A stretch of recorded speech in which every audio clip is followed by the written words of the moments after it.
Welcome to the video. आज है 16 अक्टूबर और आज के दिन जैसे हमने देखा कि हमने ग्लोबल मार्केट्स में एक फ्राइडे की जो क्लोजिंग्स देखी थी, तो डाउ जोन्स और नैस्डैक वगैरह जो यूएस मार्केट है वो कहीं ना कहीं अब जहाँ पर खुली वहीं पे अराउंड राउंड बंद हुई। मतलब कुछ भी मेजर अपसाइड और डाउन साइड उन्होंने दिखाया नहीं है, एक तरह से हॉल्ट किया। ठीक है। तो अब हम आज आज का मार्केट जैसे ही खुला तो मार्केट का गैप डाउन खुला। गैप डाउन खुलने के बाद फिर जैसा कि आप देख सकते हो कि गैप डाउन खुला और गैप डाउन खुलते ही उसने इस रेंज पे होल्ड किया। मतलब वो नीचे गया और नीचे से कि फिर उसने क्लोजिंग ऊपर की तरफ दी। प्लस आज एचडीएफसी का रिजल्ट भी है। एंड एचडीएफसी बैंक को अगर हम देखें एचडीएफसी बैंक को अगर हम देखें तो एचडीएफसी बैंक ने भी अपने इस ट्रेंड लाइन को सपोर्ट किया है और यहाँ पे उसने सपोर्ट लिया है। तो कहीं ना कहीं हमारा सेंटिमेंट बना, हमारा एक व्यू पॉइंट बना कि अब यहाँ से ये टर्न अराउंड हो सकता है। तो हमने हमने यहाँ पे एक बैंक निफ्टी ट्रेड एग्जीक्यूट किया है। ठीक है। हमने बैंक निफ्टी में यहाँ पे हमने बैंक निफ्टी में यहाँ पे एक ट्रेड एग्जीक्यूट किया है, अराउंड यहीं पे हमने लिया है और ये हमारा पोजीशन है। अभी तो इसमें अराउंड 200 300 400 लॉसेस चल रहे हैं, पर हम देखते हैं क्या होता है। और हमारा जो स्टॉप लॉस है वो जस्टिफाइड है। अ, हम वेट करेंगे, एच डी एफ सी के एटलीस्ट सपोर्ट तक वेट करेंगे। प्लस बैंक निफ्टी का जो हमारा सपोर्ट है ये वाला, यहाँ तक हम वेट करेंगे। इसके नीचे ही हम एग्जिट का कुछ सोचेंगे। तो ये हमारा पोजीशन है, मैं रिफ्रेश कर देता हूँ। ये हमारा पोजीशन है।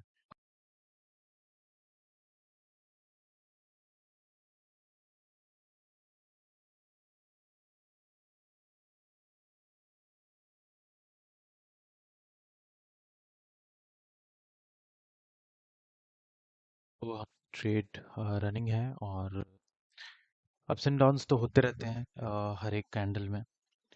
और उसको अपने माइंड में, अपने नज़रों में मैनेज करना ही ट्रेडिंग है। ठीक है। तो हमारा एंट्री अराउंड यहाँ पे 236 के अराउंड हुआ है। ठीक है। और हम होल्ड करें एटलीस्ट हमारा जो फर्स्ट टारगेट है जो वो रहेगा 44,300 4070 के अराउंड। और ये हमारा पीएनएल है जो चल रहा है। मैं रिफ्रेश कर देता हूँ। See this are PNL running है 3000 4000। ये होता है, हमें पेशेंस रखना होता है, बस पेशेंस वेट करना, ज़्यादा कुछ करना नहीं है। Trading is all about patience रख के वेट करना। जो भी आपने लेवल्स बनाए हैं, जो भी मेहनत करनी है आपको, वो आपको अपनी एनालिसिस में करनी है, आपको अपने लेवल्स बनाने में करने हैं। क्योंकि जब आपने ट्रेड ले लिया उसके बाद फिर आप कुछ नहीं कर सकते हो। सिर्फ उसको बाई सेल करके कुछ होगा भी नहीं, कुछ अचीव भी नहीं कर पाओगे, उससे कोई फायदा भी नहीं है। तो जो मेहनत है या जो भी जितनी थिंकिंग एबिलिटीज है या जी जितनी भी आप हार्डवर्क कर सकते हो वो ट्रेड लेने से पहले कर सकते हो। ट्रेड लेने के बाद आपका कोई काम होता ही नहीं है। ट्रेड लेने के बाद बस आपको सिंपली बैठ के उसको देखना है, एंट्री कर लेना है और आइदर एग्जिट, और आपको जो आपका टारगेट है वो मिलेगा। बस स्टॉप लॉस और टारगेट होता है आपके नज़र के सामने और कुछ भी नहीं होता है। See this position is running और देखते हैं टारगेट हमारा एटलीस्ट फर्स्ट हम यहाँ पे देखें how the momentum is, banks कैसे चल रहे हैं। अगर हमें बहुत सपोर्टिव दिखेगा बाकी इंडेक्स से और बैंक से, तो फिर हम में भी हम कंटिन्यू करें इसके ऊपर भी। इसके ऊपर हमें अच्छी क्लोजिंग मिल गई तो हम इस पर कंटिन्यू करेंगे इसको होल्ड करना। और अगर ऐसा नहीं लगा हमें, we exit around year. Okay.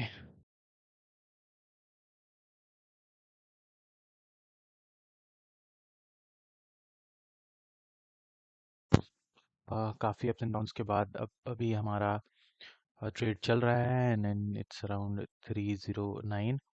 और अब कहीं ना कहीं ये लेवल जो है, ये लेवल होल्ड कर रहा था और अभी ये से इसको ब्रेक कर रहा है और ऊपर की तरफ जा रहा है। एंड जैसा कि अभी हम ये देख पा रहे हैं कि यहाँ पे 20 मूविंग एवरेज का सपोर्ट है and it's a trade off new index. और हमने क्या है कि मतलब बहुत बड़े टाइम फ्रेम पे और थोड़े लंबे स्पैम के लिए ऐसे प्रोजेक्शन या प्रिडिक्शन करके ट्रेड नहीं लिया है कि हम इसको होल्ड करने वाले लंबे समय तक। हमने एंट्री किया और हमें जल्दी एग्जिट भी करना है। तो अब हम इसको ही अपना टारगेट बनाएंगे, अपने 20 मूविंग एवरेज को। और ये 330 के अराउंड है, तो 325-26 के अराउंड हम यहाँ पे टारगेट लगा देंगे अपना। सो ये हमारा भी प्रॉफिट चल रहा है 44। और यहाँ पे हम क्या करेंगे, यहाँ पे हम एक एग्जिट ऑर्डर लगाएंगे अराउंड द लिमिट प्राइस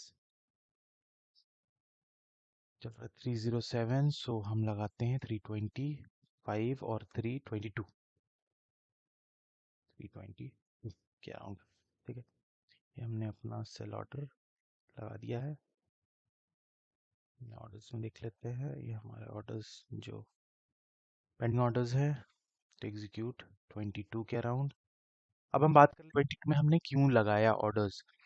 ठीक है, तो 22 में ऑर्डर्स लगाने का रीज़न बस यही है, टू बी सेफ। ठीक है, हम वहां तक नहीं रुकेंगे, थोड़ा एक दो पॉइंट नीचे ही हम निकल जाएंगे। और अगर हम वहां तक अगर रुकते हैं, अगर अगर हम चाहते हैं कि हम 20 मूविंग एवरेज के रेजिस्टेंस को हम झेलें, उसको हम टॉलरेट करें, उसको देखें, तो हम क्या करेंगे, हम फिर क्यों निकलेंगे, फिर क्यों एग्जिट करेंगे। जब हम उसके रेजिस्टेंस को टॉलरेट कर लेंगे तो फिर तो हम कंटिन्यू कर सकते हैं। तो हम वो चीज़ नहीं चाहते हैं, हम चाहते हैं कि हम अब निकल जाएं स्ट्रेट से। So that's why we have put our target of 322, थोड़ा 2-4 पॉइंट्स, 6 पॉइंट्स पीछे। ओके, सो देखते हैं, ये हमारा ट्रेड चल रहा है। देखिए हमने अराउंड हमने एग्जिट कर लिया यहाँ पे 312 के अराउंड, क्योंकि हम बस यही एक्सपेक्ट कर रहे थे। हम यहाँ पे हमने अराउंड एग्जिट कर लिया। और उसके बाद जो नेक्स्ट कैंडल बनी वो हम देखो, हमने अब क्या कहें कि हमने कुछ मिस किया? नहीं, हमने कुछ मिस नहीं किया। हमने जो सोचा, हमने जो अंदाज़ा लगाया, हमने उसके अकॉर्डिंगली यहाँ पे अपना प्रॉफिट को बुक कर लिया। उसके बाद ये इतनी बड़ी कैंडल बन गई।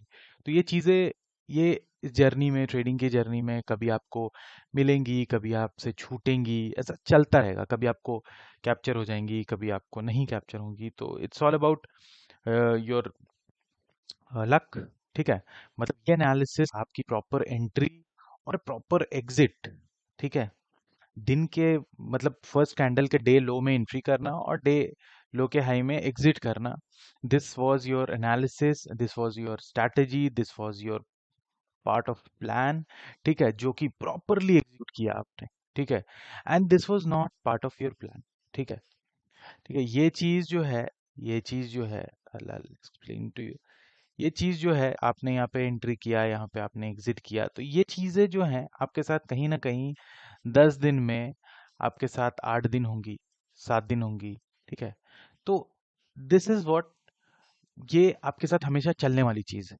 ठीक है, बट ये जो हुआ, ये आपके साथ चलने वाली चीज नहीं है।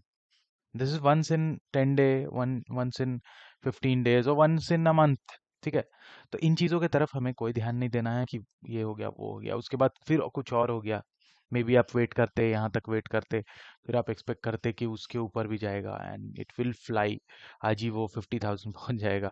बट क्या हुआ, ये हुआ। तो ये कुछ नहीं है, आपके साथ इमोशन, आपके इमोशंस के साथ एक खिलवाड़ है। और इमोशंस के साथ खिलवाड़ करके आई डोंट थिंक कोई फ़ायदा है, कहीं भी फ़ायदा नहीं है, आइदर इन बिजनेस और इन अ पर्सनल लाइफ, कहीं पे भी। आप अपने प्लान के अकॉर्डिंगली चलो, जो लिमिटेड चीज़ें हैं उसको अचीव करो, एंड चीज़ों को हमें कंसिस्टेंट बनाना है और प्रोबेबिलिटी उसकी हाई करनी है, जो कि हम कर रहे हैं। तो हमारा एंट्री हुआ यहाँ पे, हमारा एग्जिट हुआ यहाँ पे, and this the next candle flied, and उसके बाद फिर वो ढेर। सो हमें से कोई मतलब नहीं। तो हमने अपना एंट्री किया अराउंड, हमने एंट्री किया अपना अराउंड 44,236 को, और हमने एग्जिट किया 44,312 को। ठीक है, और ये हमारे पोजीशंस हैं। हमारी प्रॉफिट में रिफ्रेश कर देता हूँ, और जो प्रॉफिट है it is 45,000, 4,569, 4,569। So this is our profit. और ये हमने फ्यूचर्स लिया था। फ्यूचर्स क्यों लिया था? Because we had the amount, और अगर हमारे पास सफिशिएंट अमाउंट है, अगर हम जिस क्वांटिटी में ट्रेड करना चाह रहे हैं और उसके लिए हमारे पास सफिशिएंट अमाउंट है टू टेक फ्यूचर्स, तो हमें ऑप्शंस के जगह फ्यूचर्स को ही प्रेफर करना चाहिए, बिकॉज प्रीमियम का कोई झंझट नहीं होता, प्रीमियम डीके वगैरह के कोई भी चांसेस नहीं होते, और वो चीज़ें आपको टॉलरेट नहीं करनी पड़ती हैं। Okay, so this was for the day. अब मिलते हैं कल। Thank you.